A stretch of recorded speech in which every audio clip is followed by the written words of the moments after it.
திரு கைலைநாதனை நீட நெளிய வணங்கி திருவாவடுதுறை ஆதீன குருமகா சன்னிதானத்தினுடைய திருவுருள் கொண்டு எழுந்திருக்கின்ற தம்புரான் சுவாமி அவர்களுக்கும் இம்மேடையில் அமைந்திருந்த அனைத்து அன்பர்களுக்கும் திருவருள் பெற்று குருவருள் பெற இருக்கும் மேடையில் அமைந்திருக்கிற அன்பர் அவர்களுக்கும் அருமையான தலைப்பு. இதற்கு முன்னால் ஒரு நல்ல மழை பெஞ்சது. அந்த மழை வருவதற்கு ஒரு காரணம் உண்டு இல்லையா? அது யாரு? அதற்கு முன்னால் ஒன்று வரணும். அது என்ன? மேகம். நாங்கள்லாம் ஒரு சின்ன மேகம். முருகனுடைய சிறப்பிலே சேவலும் மயிலும் வேலும் என்ற தலைப்பு. மயில் எப்படி தோன்றியது, எப்படி வந்தது, அதனுடைய ரெக்கையில் இருக்கிற கலர்கள் என்ன, அதற்கும் முருகனுக்கும் என்ன தொடர்பு? முருகனுடைய சரியான பெயர் சரவணபவா. அன்னையினார் நிறைய இடத்துல அழுத்தி அழுத்தி சொல்றார். இந்த ஓம் சேர்த்து சரவணபவான்னு யாரெல்லாம் சொல்றாளோ அவளுக்கெல்லாம் நல்ல ஞானம். இதை நான் கடைசியில் சொல்லி முடிச்சிடறேன். நம்முடைய முருகப்பெருமானுடைய திருவருளில் ஒரு சின்ன குழந்தைக்கு ஒரு சின்ன, அதாவது பிறந்த குழந்தை வச்சுக்குமே, சிவபெருமான் படத்தை ஒன்று போடுங்க, முருகன் படத்தையும் போடுங்க. சிவபெருமான் இந்த கழுத்தில் நாகம், கீழே ஒரு புலித்தோல், கண்ணை மூடி கம்பீரமாக இருந்தால் எப்படி இந்த குழந்தை காட்டினா என்ன செய்யும்? என்ன செய்யும்? பயப்படும். பயத்துக்கு என்ன பெயர்? அச்சம், அஞ்சுதலை. சிவனை கண்டால் அஞ்சுதலை, முருகனை கண்டால் ஆறுதலை.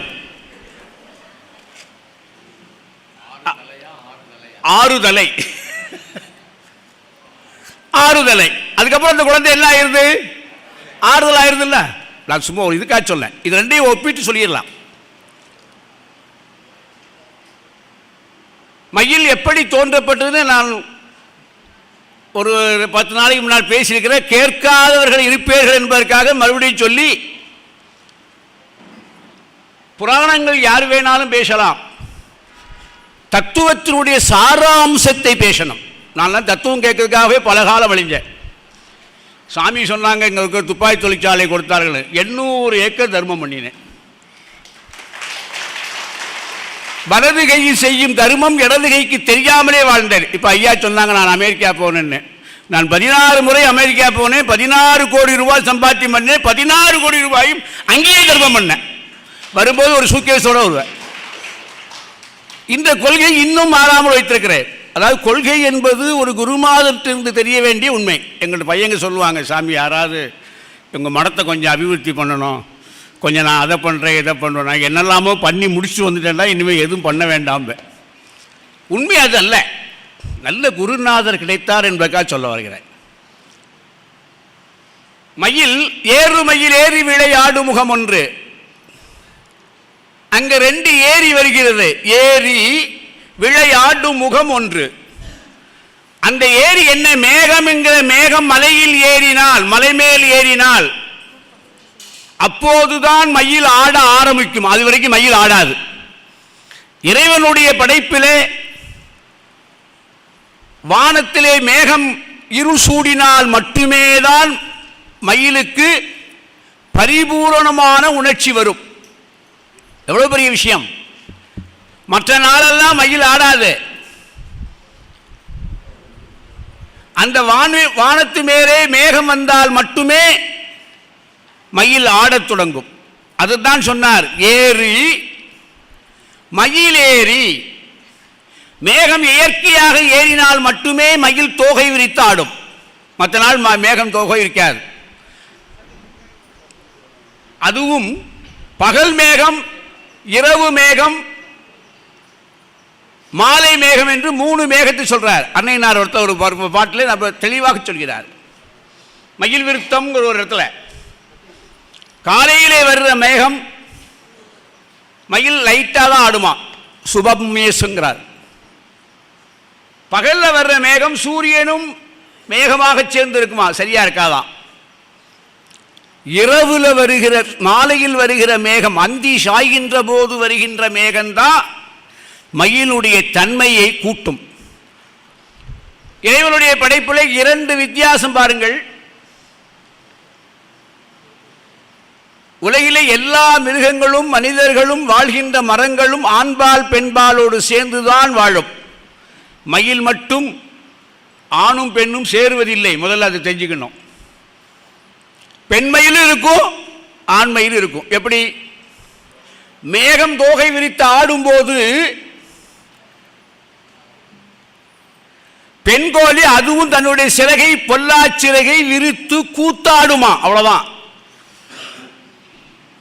இது போய் அதோடு சேராது. தானாக ஆகாய மேகம் கருத்த உடனே ஏறி மயிலேறி விளையாடு முகம் ஒன்று, அந்த மேகம் கருத்த உடனே மயில் தோகையை விரித்து ஆடும். அதுவும் அந்தி நேரமாக இருந்தால் ஆனந்த கூற்றாடும். அப்படி தானாக ஆடும்போது ஒரு பாட்டு சொல்லுவாங்க, காண மயிலாட கண்டிருந்த வான்கோழி போல். வான்கோழி போல இருக்கிற அந்த பெண் மயிலும் தன் பொல்லாக சிறகை விரித்து கூத்தாடும். இதுவும் உணர்ச்சியை கொண்டு வரும், அதுவும் உணர்ச்சியை கொண்டு வரும். இரண்டு உணர்ச்சிகள் வரும்போது தானாக இந்திரியம் கலியமாகி கீழே விழும். அதை எடுத்து சாப்பிடுமா, பெண்மையை குட்டி பறிக்குமா. ரெண்டு சேர்றதில்லை. இரண்டு பெண்மையிலும் ஆண்மையிலும் சேருவதில்லை. மிகப்பெரிய உண்மை ரகசியம். அதைத்தான் என்ன சொன்னாங்க, காண மயிலாட. மயில் எப்போது ஆடுகிறதோ அப்போது கண்டிருந்த வான்கோழி போல பாவித்து தானும் தன் பொல்லாச்சிறகை விரித்து கூற்றாடும். நிப்பாட்டிட்டார். மயில்ல இன்னொரு சிறப்பு பாருங்க. எத்தனை தோகை இருக்கிறது, அதற்கு எத்தனை கலர்கள் இருக்கிறது? யார் சொல்றா? தோகை எத்தனை இருக்கு? நம்ம என்னென்ன மயில் வாங்கி நுகபர சடாட்சரம்னு பேர் இருக்கு. 1008 இதழ் கொண்ட மயில். எண்ணி பார்க்கலாம். நரிக்குறவங்கிட்ட காசு கொடுத்து வாங்கி பாருங்கள். உண்மை. 1008 எண்ணி உடைய மயில், 6 கலர் வண்ணங்கள். அந்த மயிலுடைய தோகையிலே 6 கலர்கள் இருக்கிறது. அது யாராவது போய் பெயிண்ட் அடிச்சாங்களா? அந்த மயில் தோகையோடு மயில் இருக்கும் போது பாருங்க, மேலே இருந்து கீழே வரைக்கும் கையை தடவினால் கையில ஒட்டாது. மயிலை விட்டு ஒரு தோகையை கையில வாங்கி வச்சு நீங்க லேசா அழுத்தி தடவுனா கையில ஒட்டும். எவ்வளவு வித்தியாசம் பாருங்க.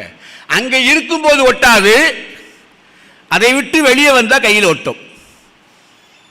வானுலாவில வருகின்ற மின்னல் இருக்கு பார்த்தீங்களா, ஆகாயத்தில் இது வருமே வானவில். அது அப்போது வருகின்ற, அப்போது பிறக்கின்ற மயில், அப்போது விடுகின்ற விந்து, அந்த மயில் இறைவனும் முருகனும் ஒன்றே என்று சொல்கிறார் அருணகிரிநாதர். வான் உலா இகவரவே. ஐயா அவர்கள் அழகாக பேசினார்கள். 6 பேர்கள் முருகனுடைய பரிபூர்ணம் அனுக்கிற பெற்றவர்கள் இனி யாரும் பெற முடியாது. ஒன்று எம்பெருமான் சிவபெருமான், முதல் உபதேசம். அடுத்தது அருணகி அகத்திய மாமுனிவர், இறைவன். அடுத்தது யாரு? முனிவர். அடுத்தது யாரு? அருணகிரி. அதற்கடுத்தது யாரு? குமரகுரு பரர். சிறுவைகுண்டத்தில் பிறந்த குமரகுருபரர் பேசாத ஊமை முருகப்பெருமான் பேச வைத்து மதுரையிலே பிள்ளைத்தமிழ், திருச்செந்தூர் பிள்ளைத்தமிழ். அதற்கு அப்புறம் பாருங்க, காசி மாநகரில் சென்று அவர் செய்த அற்புதங்கள், இன்பம் நடக்கிறது. இறைவனால் முடியாத ஒரு செயலை அவர் சாதிச்சுக்கிறார் முருகனுடைய அருள் பெற்றதால். அன்று இங்கும் இன்னும் கருடன் பறப்பதில்லை, பள்ளி சொல்வதில்லை, பிணம் நாறுவதில்லை, தண்ணி எதிர்த்து யாரும் போக முடியாது, மாடு முட்டாது, தென்னை மரம் இருக்காது. இவையெல்லாம் குமரகுரு காலத்துக்கு முன்னால் இருந்தது. குமரகுருபருடைய காலத்துக்கு பின்னால் இல்லை. அப்படியானால் முருகனுடைய அருளை அவர் எப்படி பெற்றிருக்க வேண்டும்?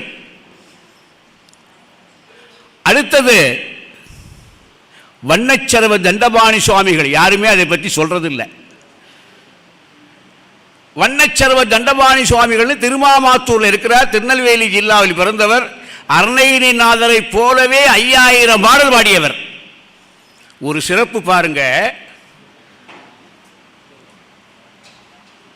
முருகனை வா என்று கூப்பிட்டால் முருகனுக்கு வருவாராம். அருணகிரிநாதர் கூப்பிடும் போது முருகா என்று சொன்னால் முருகன் வருவாராம். கொஞ்சம் லேட்டா பலமுறை முருகனை சொல்லி தான் அருணகிரிநாதருக்கு வருவாராம். வண்ணச்சரவ தண்டபாணி சுவாமிகளுக்கு மேடையில் ஒரு தட்டு ஆளங்க இருக்குமா. நாம அதை பார்க்கறது இல்லை, அதை பற்றி யாரும் பேசுறது இல்லை. விழுப்புரம் மாவட்டத்திலே வண்ணச்சரவ தண்டபாணி சுவாமிகள் மடம் இருக்கு, திருவாமாத்தூர் இருக்கு. அவர் பிறந்தது திருநெல்வேலி. பரிபூர்ண அனுக்கிரகம். அவருடைய பாடலாம் படிச்சு பாருங்க. முருகனுடைய பாட்டு அவ்வளவு நுட்பமா இருக்கும். அடுத்தது யாரு? ஆறாவதாக யாரு சொல்லலாம்? வாமன் சுவாமி. முருகனுடைய பரிபூர்ண 6 வேர்கள்.